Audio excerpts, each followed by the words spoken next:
So ayan po mga kabayan, maagas lang nag-deliver ngayon. Kahapon nag-deliver din sila pero wala tayong mga kabayan. Then hindi ko alam, check natin sa resibo kung ano pa yung hindi pa nila na i-deliver.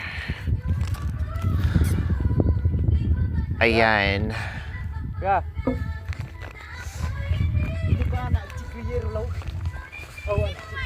Nandito na.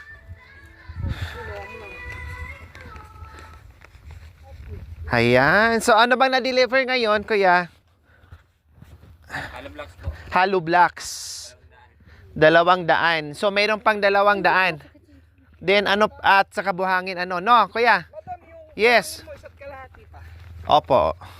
Isa't kalahati pa. Oo, yung hollow blocks mo 200 pa. 200 pa. So bali, yun na lang po ang kulang. Apo. Okay, sige po. Hindi naka-check Ay, ano to? Oh, paki ano nga, kuya? Iyay, kapoy. Isa't kalahati Ganitong- na. Hollow blocks, madam. 200 na lang. Yung bakal okay na. 9mm yung bakal natin. Opo, ma'am. Dali, yan na lang yan, ma'am. 200 na lang na 4. Saka isa't kalahating. Buhangin. Okay. So, ayan po, mga kabayan, ay siguro 2 hatiran na lang, no? Kasi nga po, hindi pwedeng biglain natin dahil sa sistema. Kita nyo naman kung ano yung mga kinakalang natin dyan para lang talaga hindi atras yung delivery truck, mga kabayan. Be, alis ka dyan, anak ko! Baka hindi natin alam.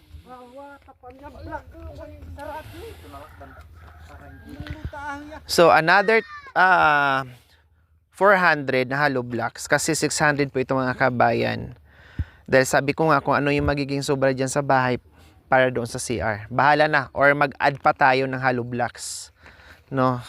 Okay, sige. So, ayan po, Mami D, yung deliver natin ngayon. Dito tayo, Mami D. Halika, Mami D. Ayan.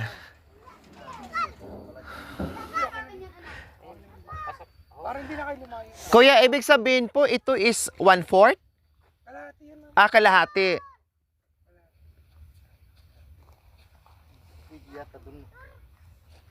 So, isang ganito pa. Tatlong ganito. Tatlong ganito pa pala. Ay, ano yan? Bulati. Bulati. May bulati pala tong ano. Tatlo pa kung ganyan. Okay, sige po. Bali, 1.5. Yun pala.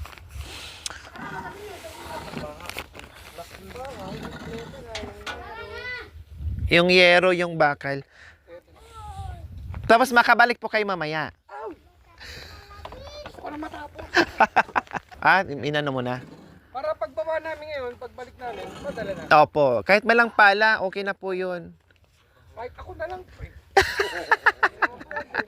Wala na silang driver.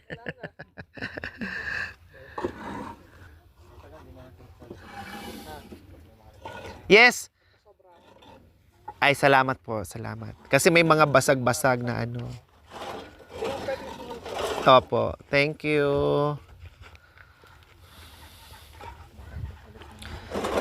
So, ganito po pala mga kabayan. 3 balik pa nilang ganito. Oh.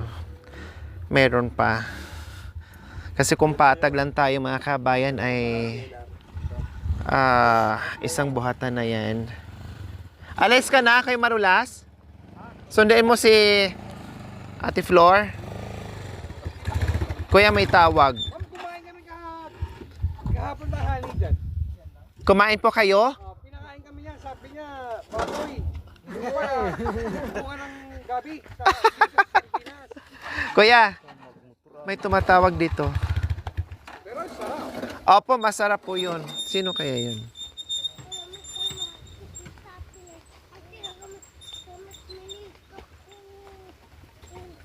Wait, oh.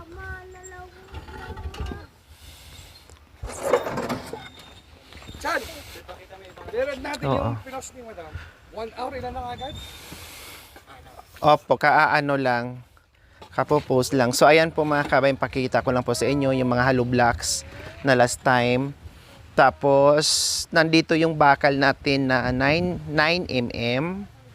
Ayan po. 65 pieces po yan. Ayan, 65 pieces na bakal, 9 And then yung ating yero na 25 pieces. Ayan, 25 pieces po yung mga kabayan na.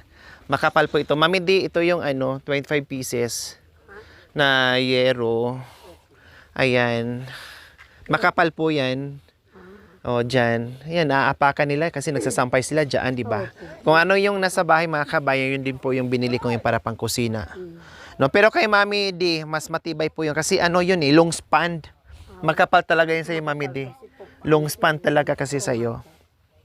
Kasi bakal kasi. Kaya yun ang ginamit ko kasi bakal po kasi. Sinabi nga ni tatang mong kurog, ay, reg-reg. Ba? Ganda ng ero. Nakabakal po kasi Mami D. Kaya kailangan ganun talaga yung niya, long span talaga. Kaya makapal. Kumbaga yun ang mga ginagamit sa mga school. Yung iba na malalaking building. Yun ang mga ginagamit lang Mami D. Yung pangmatibay. Kaya ayan, yung bakal natin, okay na. Yung semento naman natin ay 30 pieces. 30 piraso po yan. Sana magkasya na, please. Kasi sa ito pa lang mga kabayan, wala pa yung labor, wala pa yung pagkain. Umabot na kami ng 43,000 plus. Almost 44,000. O, di ba po mga kabayan? Di ba? Siyempre, kakain pa tayo. And then, yung labor, mahal ang materialis, mahal ang labor. Buti lang kahit papaano ay sila ni Kuya Joel ang gagawa. Kuya Marulas. And then, yung isang kapatid nila, siyempre kahit papaano magbigay din tayo doon. Then, yung pagkain. No?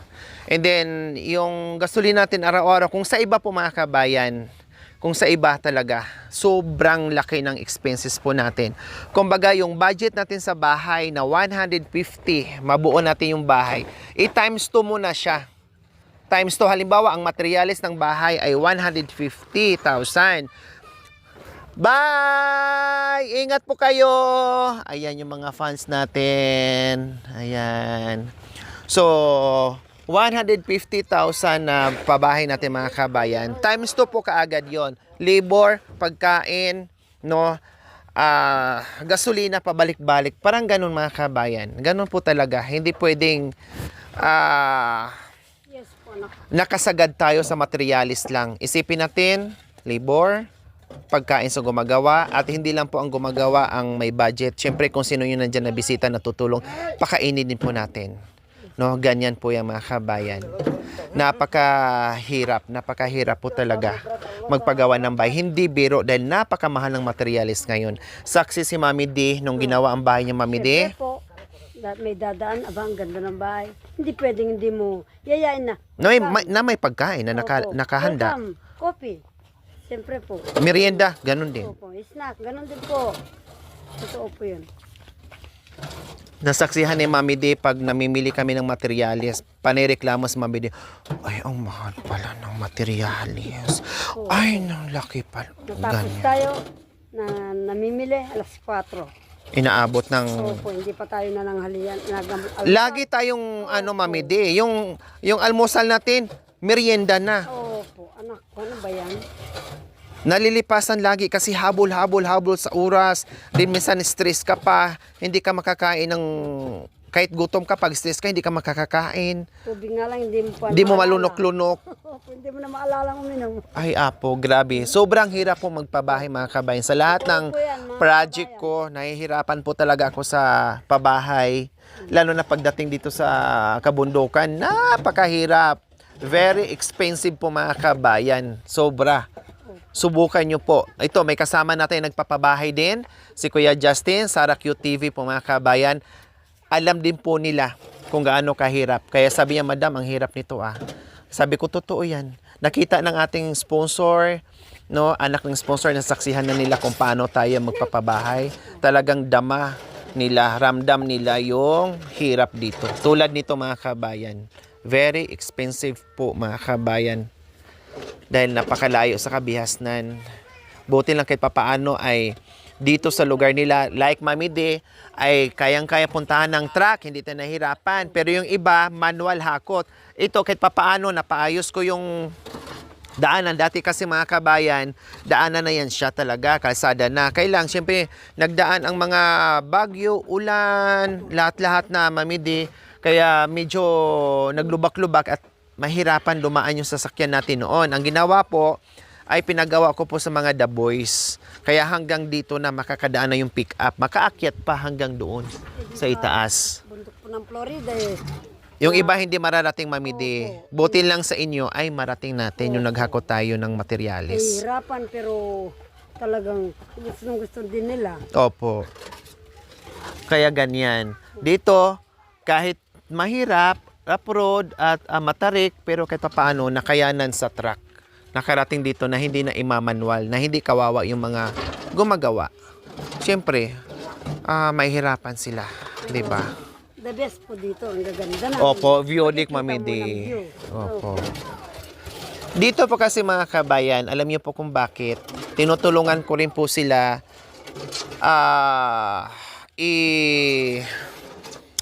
pagandahin ng konti unti-unti itong view deck po mga kabayan. Bukod sa bahay na binigay po natin sa kanila ni Kuya Joel and Ate Cha, mga kabayan, no, ay tinulungan ko rin sila unti-unti pagandahin yung view deck para mayroon silang income, lifetime income na kahit papaano ay wala man silang harvest, wala man silang pananim, mag-aantay man sila ng ilang buwan, kahit papaano may unti-unting pumapasok na pera mamidi. Yun ang purpose ko doon.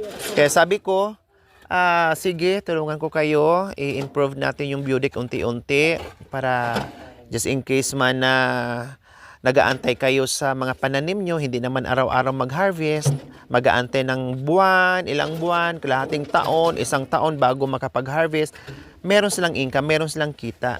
So far, so good yung view deck po mga kabayan. At the same time, nandoon yung tindahan nila. O, kumikita din sila, pati ako, dyan na rin po bumibili. No, hindi na ako bumibili ng kape o ano doon sa labas. Dito na, para kahit papaano, may kita din po sila. Halos ako na nga lang din nakakaubos mga kape nila, sukal, mga tinapay dyan, biskwit dyan, chichirya. Binibili ko rin pakain sa kanila sa mga bata o kami, mga bisita, no, para may income sila. 'Di ba? Ibili ko doon sa grocery sa bayan, dito na lang. Para at least makabenta sila, tutubo yung paninda nila, lalaki yung pera nila, and then makabili sila ulit, makaikot yung pera na makabay yung puhunan nila. So ganyan po ang ginagawa ko. Kung ano yung pwedeng maitulong ko, ginagawa ko mga kabayan para sa kanilang lahat dito. Pati yung view deck, marami na rin pumapasyal. Sa ngayon ay nagbibigay sila ng donasyon o kahit papaano ay kumikita. May malaking magbigay, may maliit, may wala. Kasi donasyon lang naman po mga kabayan sa abot ng makakaya ng mga turista. Pero sana ay lahat ng turista, alam naman natin ang buhay Aita dito. Sana kahit kunti, no? Hindi naman sila naghahanap ng malaki. Kahit magbigay ka ng magkano dyan, masaya na sila mga kabayan. Iniipon po nila yan para sa kinabukasan nila. So, yun po ang ating ginagawa dito. And then, babalik pa sila mamaya. Pag tag-ulan mga kabay, makikita nyo na mag-uumpisa na kami dito pagtatanim ng mga halaman. Para gaganda yung view deck nila. Kasi po anak ko, marami ditong ibebente. Opo. Kaya nga lang po, gaya po ng wild, finger the wild banana, gaya ng the face, the fruit, kuminsan nga kung mababa doon, lalong mababa dito. Ay, ganun po, Mami D. Opo, ang pagkuha ng bayar. Hindi mo rin sila masisi Dahil sa sobrang layo, Mami D. Opo, bagsak sila sa palengke, bagsak din ang presyo, kaya dito, mababa. Kaya yung ginawa mo po anak ko, tama yun.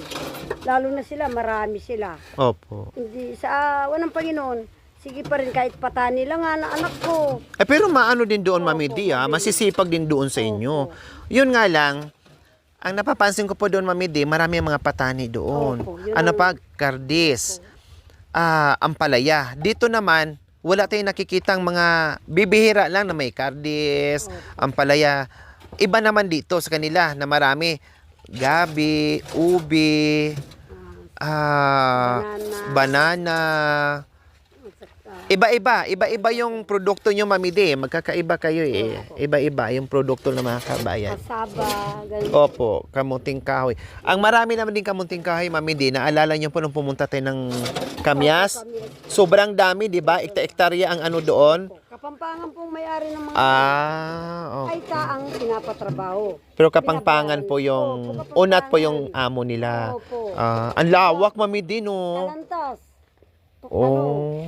Dito sa... Ang lawak, di ba? Sobrang lawak, ekta-ektarya. Lawak, hektarya. O yun. Kaya marami din na harvest, yun nga lang. Alam yung Mami D, nung pumunta kami doon, nung dumaan kami na nilakad namin na may pinuntahan kami doon, sabi ng doon, hindi, unat pala, na siguro katiwala doon sa farm ng kamunting kahoyan. Sabi niya, pag pumunta kayo dito, kahit wala ako dito, ang bait, Mami D, pag pumunta kayo dito dumaan, pag gusto nyo, kahit wala ako dito, kumuha lang kayo dyan. Magbunot kayo dyan. Sabi.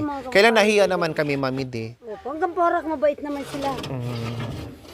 Nahiya lang kaming kumuha. Siyempre, respeto pa din kahit sinabihan ka na. Unless lang kung nandyan siya, manghingi kami.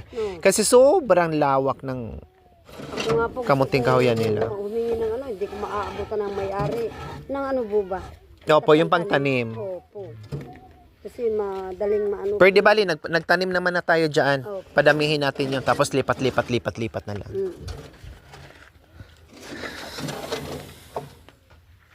Ang mga Kapampangan na yun, anak ko. Pag May, ang palaya. Opo.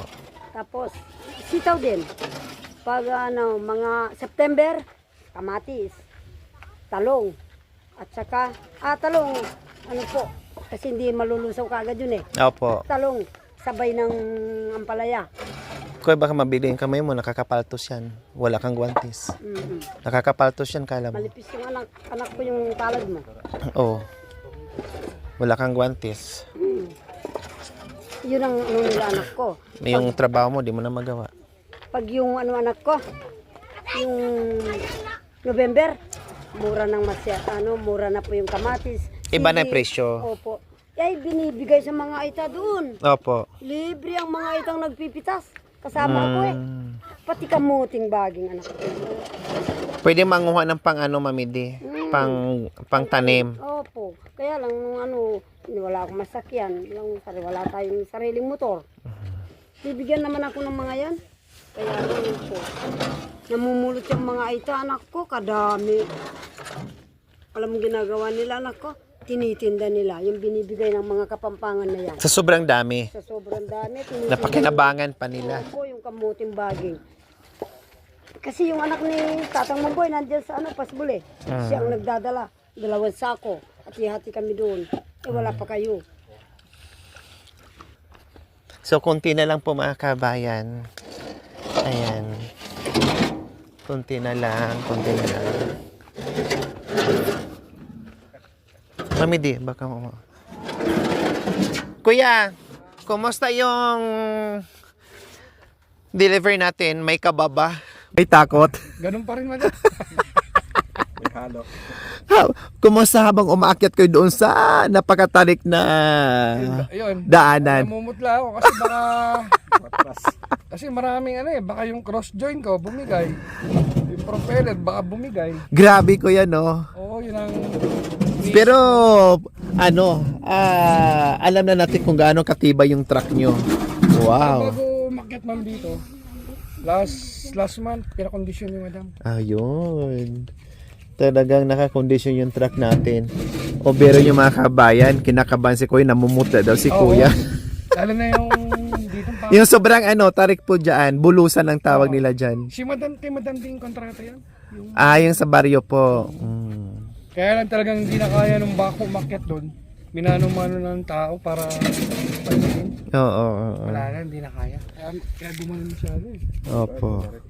Wala, hindi kaya. Hindi kaya talaga Hindi, na. pati yung bako, hindi kaya umakyat. Sa sobrang tarik talaga as in. Kaya ayun. Buti naman. Yung kasama ko na tumirik kami doon sa tarik. Saan? Yung mismo. O ano nangyari po? So namatay. Tumalon to. O tapos? Yan. Napilay. Ay, Sa nataranta po si Nataranta Kuya. Ngayon, Anong karga nyo po doon? Ano ba karga natin doon? Semento, no? Saan po kayo mag-deliver? Dito kay Perez. Yung bahay na mataas dyan na bagong gawa. Oh, ay, opo, Ay, yung buhangin tsaka semento. kay pulis. Kalahating buhangin, 10 semento. Pero hindi naman siya totaling tuloy-tuloy yung pag-atras Ay, nyo. hindi, madam. Kasi magkasigaw ko ng talon, tinatawang kagad nila eh. Kaso Ayun. ito, nataranta.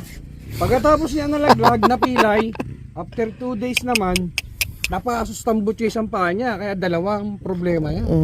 O biro mo mga kabayan ha, talaga may pagkakataon talaga na umatras lang mga kabayan. At least ganun lang kuya na hindi kayo napunta sa bangin, wag naman may awang Panginoong Diyos. Diyos ko, grabe. Kasi kung nagkataon, talagang doon ka pulutin sa Hindi ka na pinakailalim. makukuha, madam. Opo, talaga as in, hindi ka na makukuha. Very risky po talaga mga kabayan ang pag-deliver. Very risky. As in. Kaya nga si kuya, kinakabahan, namumutla daw siya. Ito yung akyat dito eh. Sa bulusan. At least dalawang balik na lang po kuya. Hindi po, Matatapos na. Ay!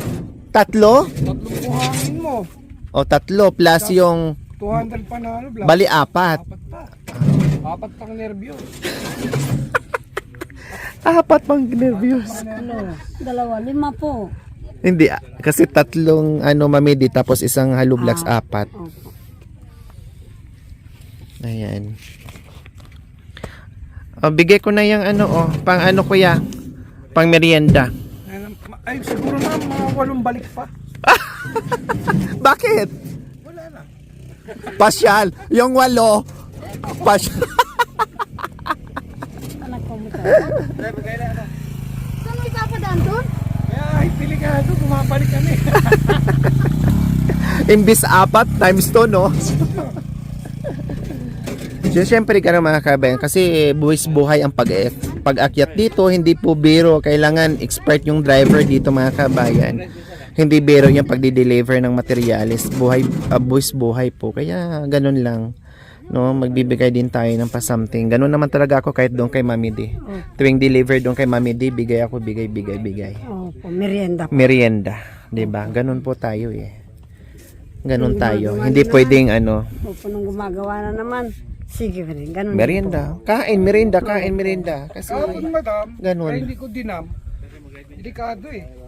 Kaya ang ginawa ko na lang, madam, baba ko yung sidings nung truck. tama, then pinala. Pinapala ko lang. Tama. Kasi yung pwersa nito lahat nasa Baka bumaliktad yung sasakyan. Tama. bawat sa amin ng magdam ng tag-init. Opo, nakadepende kasi sa sa bigat at Aksidente nangyari.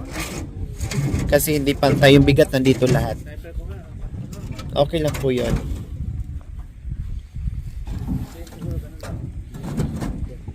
Kaya bahala ka na sa kanila ha. Yung sa akin nun, sa kanila din eh. Siyempre. Bahala na po kayo.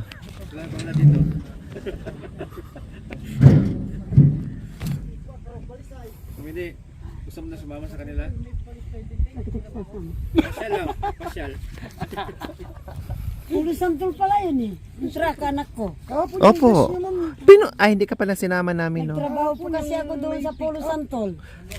Kapitan. Yung nagpa-picture sa amin sa Jollibee kagabi, taga doon, kilala nila si John Ray. Kahit mami yung guest nyo kahapon, yung nakapiga. Opo, nagtrabaho po ako doon. Ah, Natsambahan namin eh, ang dami nilang dala kahapon na Jollibee. Jollibee burger. Pero hindi kami sumali. Kaso yung mga nandiyan sa taas. Binigyan. Yeah. Kaya lang po, 2 months lang din ako doon. Umuwi na ako. Kahapon. Siguro, ganyan pa. Nilapitan ako ni Mami, nagulat ako. Sabi, ay, kilala namin, kapitbahay ata nila tong si taga Pulong Santol din sila. Okay na, sige, salamat kuya. Ako, puwerta ako sa bahay.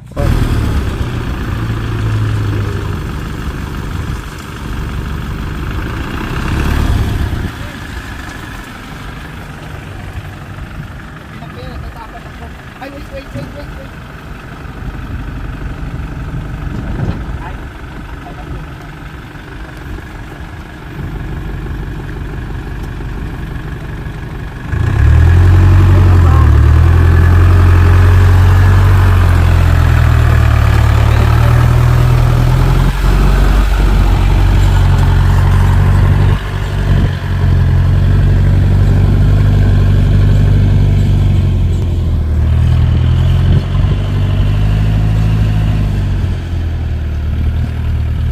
Diyan na lang muna. Diyan lang muna. Babalik pa yan. So ayan, maraming salamat po muli Ma'am Carol E. Dizon and friends from Pasadena, California, USA. Salamat po sa inyong pagmamahal at pag-alalay sa akin mga kabayan. Salamat po talaga. Sobra akong na-amaze po mga kabayan kasi sabi ko nga itong bahay ay sagot ko. Magagaling mismo sa akin pero talagang nandyan po kayo sa akin umalalay. No, pati kay Bayaw meron din. Kaya thank you. Hindi ko alam kung paano ko kayo pasasalamatan mga kabayan. Kumbaga, yung ibinigay ko mga kabayan, hindi pa tapos. Pero may balik na kaagad. Alam mo yun mga kabayan. Alam niyo po yun. Kung gaano kabait at kabait yung Diyos sa atin at yung mga tao na kasuporta at nagmamahal sa atin. Ibibigay ko pa lang, inumpisahan ko pa lang, pero may balik na kaagad. May sagot na kaagad. Yung iba naman mga kabayan, ibibigay ko pa lang, no, nakaplano pa lang, may balik na rin kaagad mga kabayan. Kaya salamat. Dahil sabi ko, yung ibigay ko halimbawa, katulad kay Cha, hindi lahat na nanggagaling sa akin, no, ay nakaalalay si Ma'am Carol E. Dizon and friends. So, instead na yung iba gamitin ko dito, mapupunta din sa iba. Kumbaga, may ibahagi ko rin po sa iba, mga kabayan, kasi nga merong umalalay sa atin. Kaya thank you. So, ngayon, Kuya Joel and Ate Cha, ano sa pakiramdam na talagang todo suporta sa atin yung ating mga mapagmahal na sponsor, very generous na sponsor. And then malapit na, kunting ano na lang to, kasi kusina lang to eh. Then marami naman tulong-tulong. Ano ngayon sa pakiramdam mo, Ate Cha? Sobrang saya po ate kasi po nagpapasalamat po kami kay Ma'am Carol din po na kahit malayo po kami at nang dahil din po sa inyo nakita po kami sa TV sa TV at natulungan niya po kami sa hindi na po maliit sobra na po. Palagi ko naman po sinasabi ate, sobra na po ate.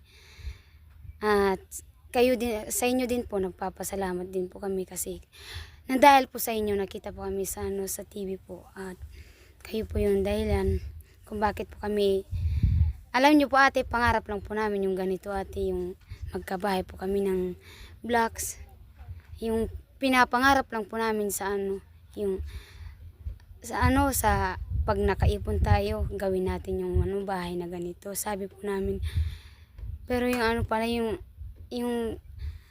nandahil po sa inyo yung kinatok po yung puso po ng na kayo po yung ginamit ni Lord para po makita po kami sa TV at para po makita rin po kami ng mga sponsor niyo po ate. Yun po yung nakakagalak po sa aming puso. At nawa po ate ay si Ma'am Carol po palagi pong ingatan po. Pati rin po kayo sa paglalakbay ninyo na palagi po kayong ingatan at gabayan po ni Lord po. Yun po. Sa lahat. Masaya po sa lahat ng tulong niyo po, pati sa mga sponsor po. Kaya God bless po sa inyo. Salamat po. Kaya salamat. Pag mabait ka sa kapwa, no, meron ding taong mabait sa iyo na aalalay at tutulong sa iyo. Kung ano yung kabutihan na ginawa mo sa kapwa mo, gagantihan din yan ng sobra-sobra. Gagawin at ibabalik din sa iyo. Nag-share din dito si Ate Jenny from Montreal, Canada, and Tita Dibs and Ma'am Tess, no, and then Ma'am Carol E. Dizon from Pasadena, California, no. So ito po 'yon. Then, siyempre, ang gagawin po dyan, mula doon yung kusina, kaya marami tayong simento, hollow blocks, no, mga bakal. Mula doon, mga kabayan, ito.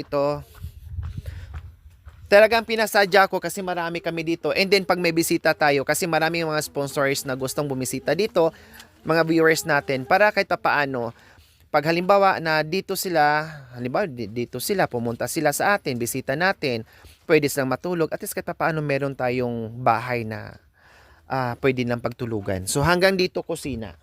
Ganyan, papunta doon din yung harapan ay magiging terrace para meron namang maupuan yung mga bisita natin pag meron tayong mga bisita na mga sponsors natin. Kasi unti-unti na pupunta at marami akong kausap ng mga sponsors na pupunta dito. Kaya sabi ko, unahin ko muna ito para kahit papaano ay merong silungan yung ating mga sponsors, 'di ba? Welcome po sila lahat. Kaya ito ang harapan maging terrace. Tapos magpapagawa din po ako ng CR po mga kabayan, no? Dito para yung ating mga sponsors, siyempre hindi naman tayo, kami hindi lang sponsors, kami tayo, no? Hindi lahat ng sponsors natin nasanay sa bundok. Siyempre, kahit nga ako, takot pa rin ako sa bundok. Halimbawa, pumupo ka, iihi ka, no? Talagang tatawagin ka ng kalikasan. So, sabi ko, kahit malayo o mahirap ang tubig dito, meron namang kalabaw, hakutin. Basta yung sponsors natin na pag-akyat dito, na meron silang magagamit na CR. Kasi kawawa naman, bihira na nga lang pupunta dito yung mga sponsors natin, nanggagaling sa iba't ibang bansa. Then, pawiwiin lang natin dyan. No, tulad ni Ma'am Hermie and Sir Odi from San Diego, California. Buti na kahit papaano ay malakas ang loob nila, no? Pinaihi natin dyan sa tabi-tabi lang, no? Nakakahiya. Kaya sabi ko, di bali, pagkatapos ng kusina, sunod ka agad yung CR dito. And then, magpapagawa pa ako ng CR doon para sa mga turista. Oh, public CR para sa mga turista. Para separate ang CR ng mga sponsors and sa amin. And then, meron din doon. Para, hindi iisa, no? Para, syempre, bukod yung mga turista doon magpapalagay ako kahit kapiranggot lang basta merong CR. And of course, bukod doon na ilagay natin na na CR, syempre may bayad yung mga kabayan, ha, kasi syempre lilinisan namin yun, then mag-iigib. Hindi po biro, nakita nyo naman kung gaano kahirap yung pag-iigib namin ng tubig. 'Di ba? Nakita nyo naman. Siyempre, may bayad po 'yon. Lahat ng mga turista na nagpasyal dito may donasyon, yung CR may bayad. Kaya please, lahat ng turista na aakyat ng view deck, magbigay naman kayo ng donasyon, no? Magbigay naman kayo ng donasyon kahit magkano po. 'Di ba? Kasi nasiyahan tayo, na-relax tayo, no, nagandahan tayo. So magbigay naman tayo ng kunting donasyon lang naman po mga kabayan. Kasi siyempre, gumagastos po sila dito mga kabayan, no? Nagmo-mower po sila, gasolina. Sa ngayon nga, sinusuportahan ko sila pang gasolina kasi hindi pa ganun kalaki yung mga donasyon na naiipon nila. Yung gasolina para pang mower. Ang lawak nito mga kabayan. Ang lawak yan, minumuwer yan ni Kuya Joel at saka ni Kuya Marulas. Magkano po yung gasolina? Lagi kong binibili, minsan dalawang Wilkins or isang Wilkins na malaki, 500 plus or 600 ng nakaraan mga kabayan. Tumataas yung gasolina. Kasi siyempre nakitaan ko hindi pa ganun kalaki yung nila. Inaalalayan ko sila. Kaya sabi ko, hindi lang itong pabahay ang binigay ko kay Cha, yung mga unti-unting pagandahin namin yung view deck, alalayan ko habang hindi pa ganun kalaki yung kita nila. Kasi pag malaki na kita nila, at least masaya ako na meron silang income at makakatulong sa kanila yon, lalo na sa mga anak nila. Lagi kong sinasabi, paaralin yung mga anak nila. Pero meron silang pagkukuhanan kasi ang root crops po nila mga kabayan, every 4 months, 6 months, 8 months, or almost a year bago yung harvest nila. Kaya mahirap po talaga. Kaya please, sa lahat ng bumisita dito, please magbigay kayo ng donasyon. Kunti. Hindi naman sila nanghingi ng malaki. Donasyon lang po yun, no? Para sa maintenance dito nila. Nagwawalis sila, kaya aga-aga lahat. Nakita nyo naman, malinis palagi. Nagwawalis sila, syempre. No? At nag-iigib, kumakain sila, gumagastos dito. O kaya kailangan din natin ng donasyon na magbigay sa kanila kasi ginagamit nila yan sa maintenance. Hindi kayo makakaakit dito ng malinis, madatnan nyo kung hindi sila kikilos, 'di ba? At hindi rin kayo makakita ng maganda dito kung hindi namin ito pagandahin unti-unti, kung walang maintenance. Siyempre kasama po 'yun. Kaya salamat sa lahat na nagiging bisita dito. Sana marami pang makadiscover dito. Soon ay may pangalan na ito. Pag-usapan pa namin yan nila ni Cha. May pangalan na, and then maggagawa ako ng Facebook page mismo dito sa view deck nila para lalo pang makilala yung view deck natin. Kasi so far so good po yung mga turista. Inaakyat kahit ganito pa kasimple yung ating view deck. Kaya salamat sa tumangkilik at nasiyahan, no, sa nagbigay ng donasyon. Maraming salamat po. Sa hindi naman, next time magbigay kayo, ha. Para lalong magiging masaya naman ang mga kapatid natin na nagpupursige o sobrang sipag dito sa kabundukan. Okay, yun lang. Maraming salamat. Ito po yung update sa kusina ni Ate Cha. Maraming salamat po muli, Ma'am Carol E. Dizon and friends from Pasadena, California, USA. Thank you so much po. See you next episode. Bye! Thank you for watching. Don't forget to like, share, and subscribe.